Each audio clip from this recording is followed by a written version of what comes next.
Awulukoda style. Ogambo tamu na Kampala mu na Uganda wayade. Big up on yourself. We will quanto tambula nange we will quanto please at 24/7. We twogerera kawedde mudda. Mukyala mukulu amanyikidwa nga Diana Nabatanzi yekola. Buladi enkoko ekikola bulo kubanga we twogerera mystery agenda mu maaso nokuba nti investinga ebijanjalo bye. Wewe agenda mu maaso nokuba nti akwata mu mpola mu system ya wansi mbu. Mawulire gano gatandise okuba nti gatambula. Musajja mukulu amanyikidwa nga mystery agenda mu maaso nokuba nti yevangata nokuba nti agenda mu maaso nokuba nti asabula eyali mukyala wa Lwasa amanyikidwa nga Diana Nabatanzi. Diana Nabatanzi atamumanyi omukyala oyo akola ku BBS Style Fine. Wagwa ni ulukuda style de. Big up on yourself when not nange. Now anga tuvudde waawo ne story naze kwenu kuba tulaba ye musajja mukulu amanyikidwa nga King of the East, one talented saka free boss made in Uganda.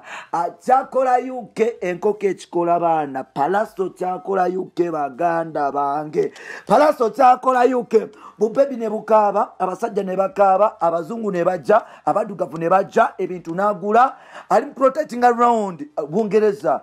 Babadeko ku kisawe kya Arsenal ne David Lutalo babadde balaba omupiira bakoze ebintu bingi. Palaso kyakola Bungereza baganda bange tugenda batusaako akola biti show kale yagwa naye kati akola ki ali mukola ebintu ebyenjawulo obukyala bonna buyisaawo bubebi bonna bumukaabira endonga agenda maaso okuba shootinga videos ez'enjawulo egamba byebimu ku ebyo ebitambula mu ggwanga lyatu Uganda.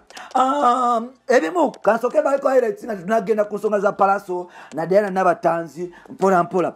UCC ekitongole ekikwasaganya ebyempereza ku radio ne TV kise Uganda Communication Commission. Yes, Uganda Communication Commission. UCC egenda mu maaso n'okuba nti eragira abayimbi okuba nti bagezaako okuba nti obaoliawo abayimbi bakyusa mu nkola yaabwe ey'emirimu era nga videos ezimu zigenda maaso n'okuba nti ziteekebwa wansi okuba nti obaoliawo tezanya ku TV.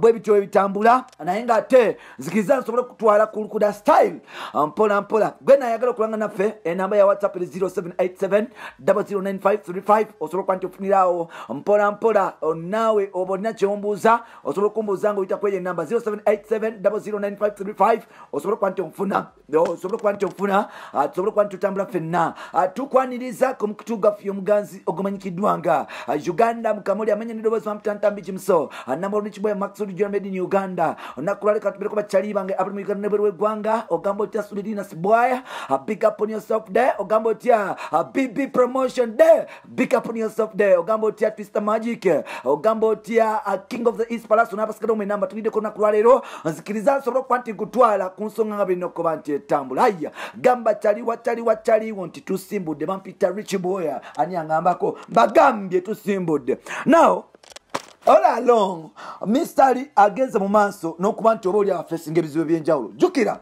ebiseera biri bagenda mu maaso n'okuba nti oba oli abakyuzinga omuvuko oyo okuba nti agenda mu maaso n'okuba nti yegadanga ne mukyala mukulu mbu Rema Namakula era nga oba oli awo omukwano guno gwagenda mu maaso n'okuba nti guyitawo era nga musajja mukulu amanyikiddwa nga Kenzo yagenda mu maaso n'okuba nti yasala ku bavubuka aba B2C nga maaso okuba nti bakola oluyimba olumanyikiddwa nga Kapande.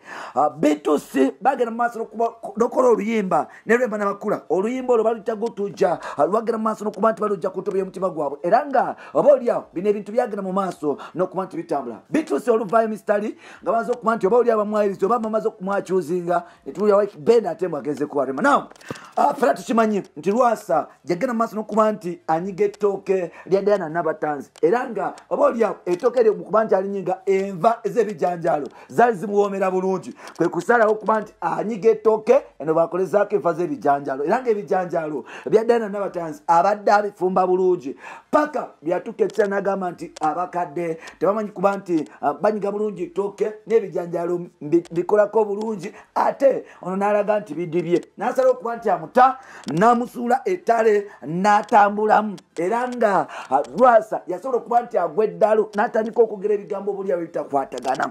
Yes mukuba nti ayogera ebigambo ebitakwatagana ebintu byasobola okuba nti bitambula. Of course ekintu ne bakita Lwasa n'agenda maaso n'okuba nti afuna omukyalo omulala mpola mpola n'amukwatamu buli kimu kitambula taratibu era ng'omukyalo ono bamuyita Angel yamujja ku musajja mukulu amanyikiddwa nga Mr. Henry akola ku Galaxy FM naye yagenda maaso okuba nti anyaga muka Joe Steady amanyikiddwa nga Prima Kardashian mpola namuba ku Joe Steady ekyo kitambula bwe kityo now getufuna agakagwawo kigambibwa okuba nti mbu Mr. Lee Outer B2C agenda mu maaso n'okuba nti yesanyusa ne nakyala amanyikiddwa nga Diana Nabatanzi tatidde ntalo omukyalo ndiraziga agenda mu maaso okuba nti alwana oba alwanya entalo zenkana tebimukwatako ye omukwano agenda mu maaso n'okuba nti agufuna omukyalo n'agamba nti no matter what people say, me don't care. Yes, ndi muto ndi star.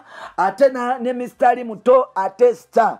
So ndi mudu ye Mr. Mudu gavuze ni wa brown. Tugenda kuzala obana bu chocolate. Busobola kuba ntibulokinga ensi ya tu Uganda. Mr. je butukide nga yetago omuntu asobola kuba nti ambera ku lusegere mama yakafa. Of course bantu kimanyinga kufira mama.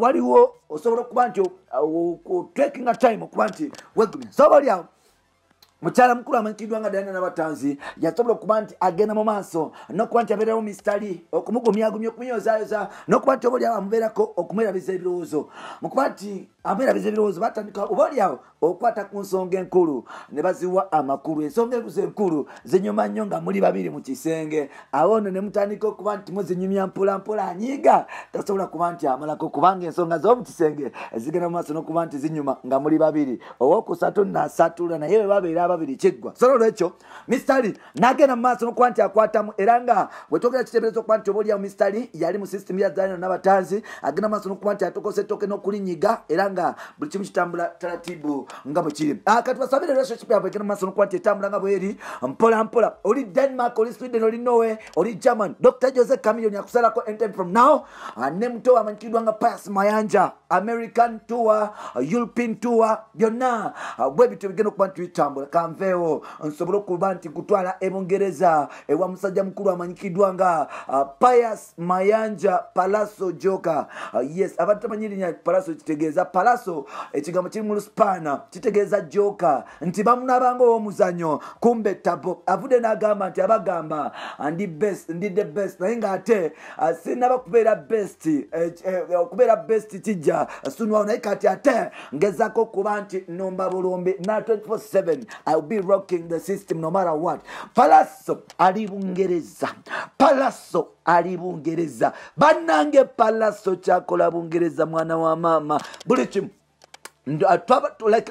like tambula koko kustrize Bungereza yo mpola ne tutandika okulaba kamera zaffe neziraba Palazzo obwana bumukaabira Bungereza Palazzo babakazi abangereza abali Bungereza bamukaabira Palazzo aline mchigana amanyikiddwa nga Fling Fire Henry Kasozi kogatana mugana amanyikiddwa nga Mayanja David Badman Rasta David yo yafuna Palazzo like alina height mpanvu lwakuba nti ye wa brown nnyo yeah a different than Jose Chameleone the guy is handsome and brown tall like J Chameleone like Pius or your guy bali bonna Bungereza agenda maaso n'okuba nti obuli abanyumirwa ensi so Palazzo obwana obuli Bungereza kye bumukola bamututeeko ku shopping nafuna esimu empya eri ku 5G mpola nagula latest iPhone mpola natandika okuba nti obuli agula equipment za studio mpola natandika okuba nti agabira offer abayimbi bonna abali Bungereza abagala okukola kolabo mpola nazibawa mu system mpola Palazzo buli mwana